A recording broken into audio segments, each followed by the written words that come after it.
Hey guys, welcome back. So last night it was very cold. You can see that everything is currently frozen. So if you run a fleet of agri-machinery, vintage cars, classic cars, daily drivers, and you want to know how good is the coolant inside your radiator, I got one of these little machines. So we're going to test it out and see how well does it actually work. Okay, so yeah, everything is still frozen.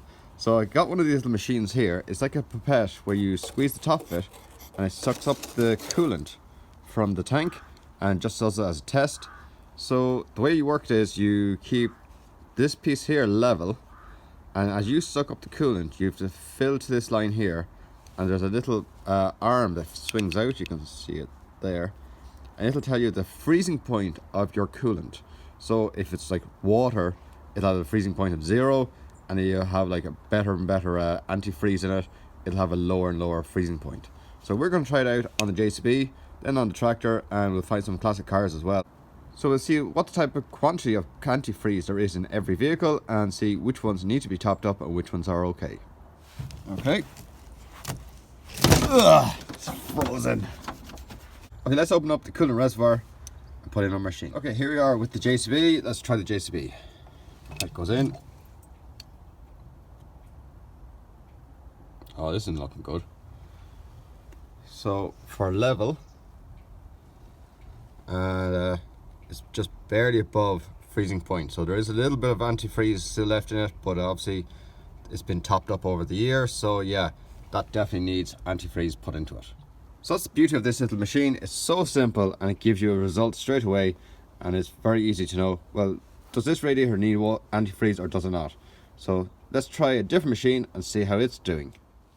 Okay, so this is the VR6. We've after taken a sample, we've filled it to the little level line. The blue here is freezing point. We're looking at the orange, so that's in Celsius.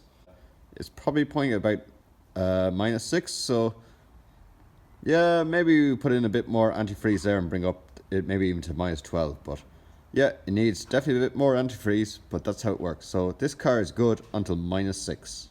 Okay, now let's go try another car. Okay, here we are with the 16 valve. We'll lift this one out again. There's much better antifreeze that's in this. There's up slight, so we fill to level. There's the freezing point, and we are good to, what's that now? Level about -20, so somewhere between 18 and 23. So yeah, let's say -20. So the 16 valve has good color antifreeze in it, and it's good to -20. Brilliant. Okay, now let's try another vehicle and see what it's like. Here we are with the tractor. Take it out, have a look at it. So the blue here is a freezing point, and we hold it fairly level. It's saying somewhere between -12 and -18, so maybe -12, 13, 14, maybe about -14. So the tractor is good for -14, but I think we will throw a drop of antifreeze into it just to bring it up to maybe 18. So yeah, overall kind of happy with that. So let's try another vehicle. So here we are with the Kia Sorento. We lift it out, take a reading. You can see there it's probably good to about -25. Okay, let's test another vehicle. Okay, after taking a sample of the Mark 1 Golf, let's have a look at it. Okay, hold it up to the light as best we can. Hold it level. And we're probably at -10. So there's -12, so we're a little bit under -12, so I think it's -10. So that definitely needs a top up of coolant. So that's what I love about this little machine. It tells you which cars are high, which cars are low for coolant, which ones need to be topped up. So obviously even the color of it will give you an indication of what's like inside the engine. So yeah, we're definitely going to top this up and give some more antifreeze. Brilliant.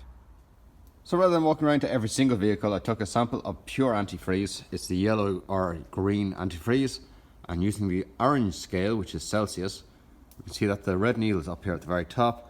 It's probably like -50. So that's what pure antifreeze is.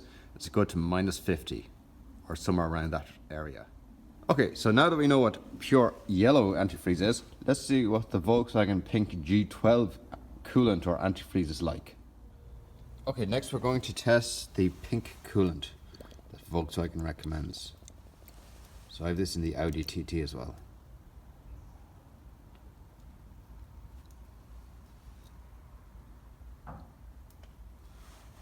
Okay, so taking a nearly perfect sample, nearly full, we can see that it is minus 30. So minus 29 is there, so it's a little bit above it. So let's say it's minus 30 degrees Celsius. So that's what the pink coolant is good to. So obviously the pink coolant is good to minus 30.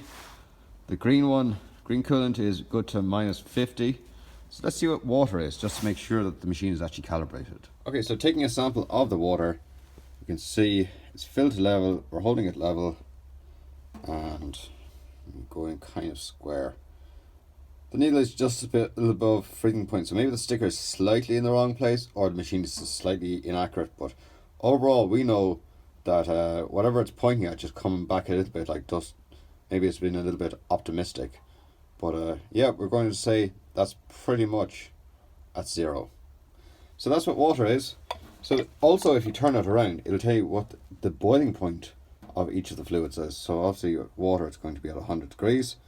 So maybe that scale is a little bit more accurate, but I'm only interested in the freezing point. So it's in both Celsius and Fahrenheit. It'll tell you the freezing point and the boiling point, again in Celsius and Fahrenheit, and that's the maximum scale. And where do I buy it? I bought it off AliExpress. You can buy them on eBay as well, and probably Amazon and anywhere else you want to buy them. They were not expensive. I think they were a 5 or a 10, I can't remember what they were, but definitely well worth it, because the amount of vehicles I run here on a farm and having a classic car collection, you definitely want to know what coolant is in every car and how good the coolant is in every car, and tractors and vehicles and excavators and everything else. So it's well worth buying. Very, very simple little machine, and overall 10 out of 10 for me.